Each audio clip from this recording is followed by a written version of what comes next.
What's up guys, welcome to Daily Dose of Reddit. This is your host, Zach, and today's subreddit is r/ChoosingBeggars. Alright, this story's called Choosing Beggar Wants Me to Buy Her Expensive Food. So around the start of the first lockdown, some close friends of my parents, Mike and Katie, caught Brovid pretty bad and couldn't leave the house. And I used to go to school with their daughter, and so they asked if I wouldn't mind doing some shopping for them every now and then, and they'd pay me back. And I was perfectly happy doing that, and I was doing it for an old lady who lived on my road as well, so I wasn't even going out of my way at all. Anyway, Mike and Katie's neighbor had heard about what I was doing, and she somehow got a hold of my phone number, and so one day when I was on a walk with my friend, I get a call, and this lady who I never have spoken to before in my life basically says, "Hi, OP, I heard what you were doing for Mike and Katie, and since I live right next to them, could you please do my shopping for me too?" And I was okay with this since she lived right next door to the people who I was already shopping for, and I didn't have to go out of my way to deliver her stuff for her. So the next day, she sent me a list of really expensive things, like two 35-pound bottles of wine and some fancy over-the-counter cheese and deli meat. Anyway, I bought all the things for her and knocked on her door and gave her the items. Instead of saying thank you, she has the audacity to say, "What took you so long? I sent you the list over half an hour ago." To which I replied, "I just finished dropping around Mike's and Katie's stuff." She got all angry because I should have prioritized her because her items were more expensive and thus should take priority. I brushed aside her comments and handed her the receipts from the shops, which, by the way, totaled over £100 worth of stuff, and my bank details so she could pay me back. But she took one look at the receipts and my bank details and said, "What do I need with these?" And I felt slightly confused, so I replied with, "Oh, those are the receipts from the shops, and these are my bank details, so you can put the money in my account." She cut me off and said, "Why would I pay you back? You took such a long time getting my food for me. I'm not gonna pay you for such bad service." Then she closed the door on me and I knocked on the door, but she didn't open up again. I was feeling really upset and stressed by this whole conversation. I'm a bit socially awkward and I find one-on-one conversations a little daunting. And I got a text message the next day from her and I expected it to be her saying she paid me or something, but it was another list. So I ignore the list and go about my day, £100 plus out of pocket because of her. Anyway, I get a call from her later that day and she's threatening to get me fired for not doing her shopping. Thing is, I'm a freelance graphic designer. I work for myself, so that threat, even if you can call it that, didn't really scare me, but I was still upset about her basically not paying me back for the things I'd bought for her and being vaguely threatened by some random lady. For about a week or so after, she would constantly text me shopping lists or nasty remarks. Eventually, she just gave up texting me, but she never paid me back. Updates. Here's an update for everyone interested.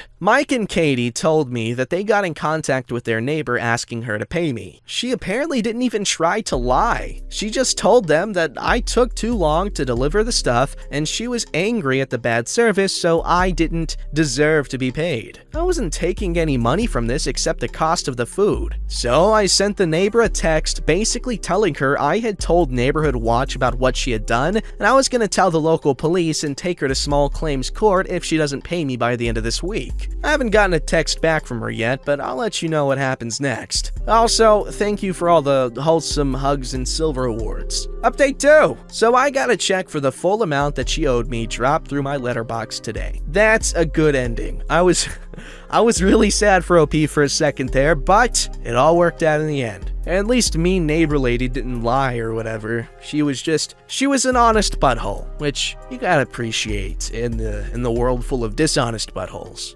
Alright, this story's called Picked Up a Hitchhiker Yesterday and Lived to Tell the Tale. I added that last bit. I decided to drive down to Florida for a bit to escape the horrible winter in New Jersey. I'm in my mid-30s and suffer from depression, especially seasonal. I moved back in with my parents after the pandemic started. I was previously living in a tropical country. February is always the worst month for me. This is the first time I've been in New Jersey in February since 2014. I drive an early 2010s Audi S5 convertible, which is a very nice looking car. I was in much better financial shape when I bought it, but things have gotten so bad that I had to sell it. I've driven it across the USA twice, once when I moved out to California and once when I had to move back because I couldn't afford it anymore, and taken many other road trips. I got my first Brovid vaccine shot last week. Despite my life not going as I envisioned, I've been feeling immensely privileged. My plan for day 3 of my trip was to drive from Walterboro, South Carolina, all the way to my destination in Tampa, a 6-hour drive. I was planning to stop in Savannah, Georgia to see the Green Meldrum House, which was General William T. Sherman's headquarters during his occupation of the city in the Civil War, and maybe have some soul food. Typical American road trip stuff. I put the top down and head to a gas station across the road from my hotel. After I fill up,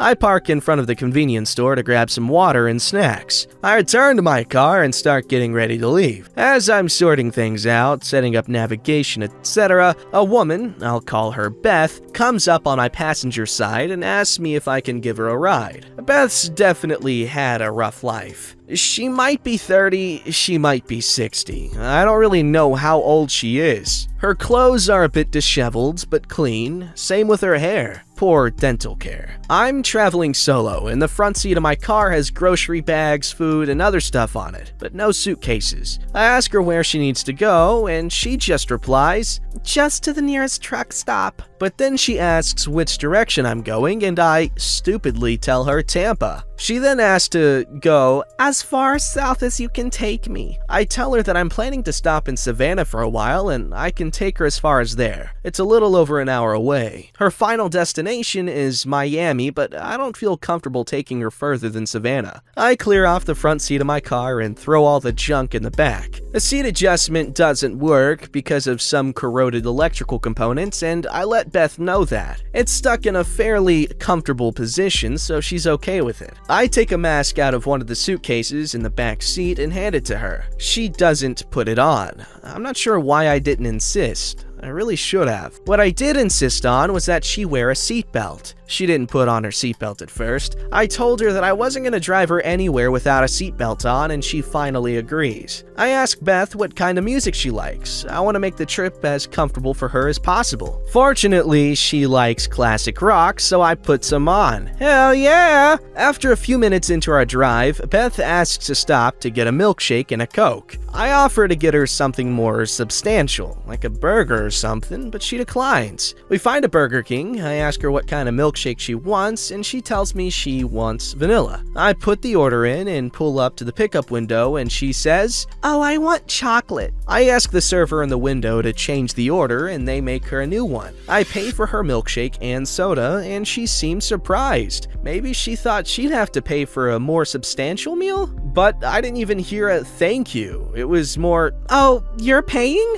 Okay." I have a burger. Now, Beth won't drink her milkshake or soda with a straw. She removes the lid and sips them as we're driving at 75 plus miles an hour in a car with a sports suspension. Oh no. This of course results in her spilling part of her milkshake. I let her use the single functional cup holder for her Coke. She asks if I have another cup holder, which I don't, and she seems upset about that. After Beth drinks her milkshake, she barely touches her Coke. She takes off her seatbelt as we're driving. She says she has to digest. I have to tell her that I'm going to stop the car unless she puts her seatbelt back on. She does. I feel like I'm dealing with a 5-year-old. We get settled in and we're getting along okay. I don't press on details of Beth's life. All I know is that she has a daughter in Florida and she spent time in California. She claims to have a billionaire uncle in Miami who can help her out.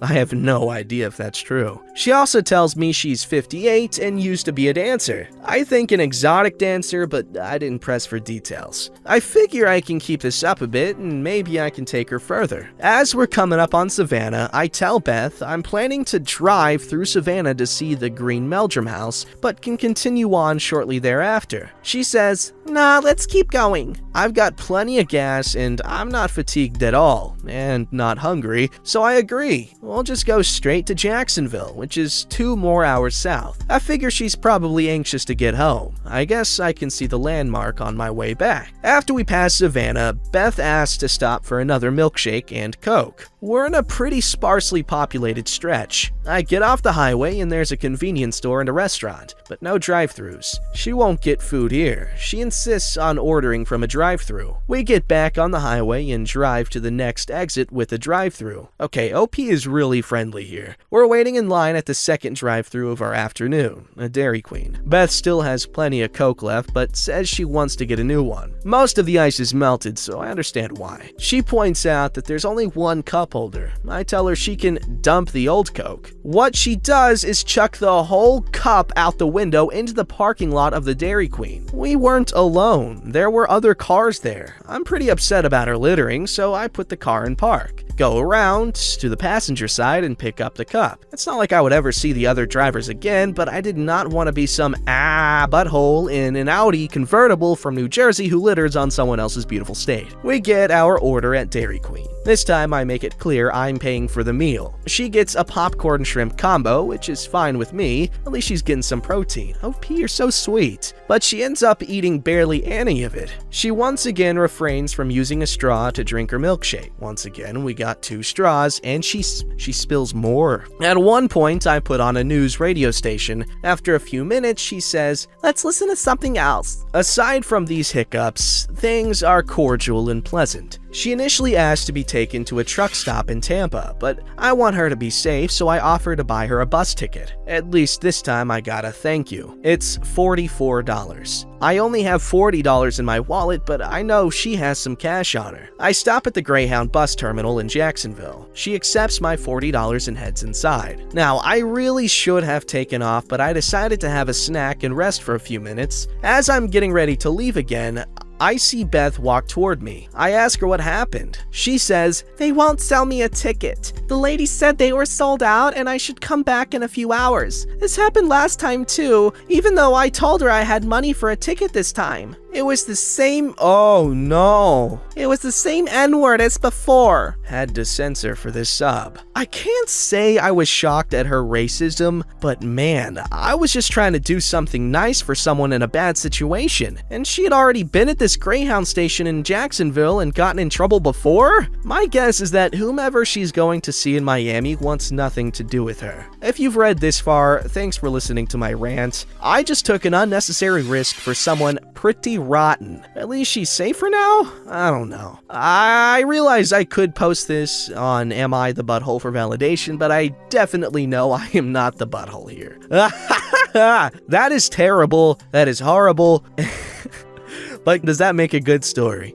Alright, this story's called, yes, The Expert. I am 15 years old and earn a little bit of money for myself with repairing bikes near a local dirt jump spot, mountain biking. I mostly help little kids that have problems with their bike for free because they can't do it better. I know very much about bikes and have proper tools to repair them. Anyway, one day, a guy wrote me via DMs on Instagram and asked if I could help him with a little bent in his wheel. Sure, I said, and asked for some pictures and more information about the bike. By the way, I always tell people when I think that I can't fix it and say they need to get to a bike shop. When he sent me the pictures, I was shocked. The rear wheel of the bike was completely destroyed and damaged. I told him I can't fix it and he should visit a bike shop. But he said he ordered a new wheel and I have to put it on. So I asked again for more information about the wheel. He ordered a 26-inch wheel. The bike was a size M 29-inch bike, so no way it's gonna fit. Also, I guess the wheel he ordered was for a kid's road bike. The bike he had was an adult mountain bike. When I said that's not going to fit, he got angry. But I already paid for the wheel. You have to put it in for free now. I said nothing and blocked him. That was probably a good idea.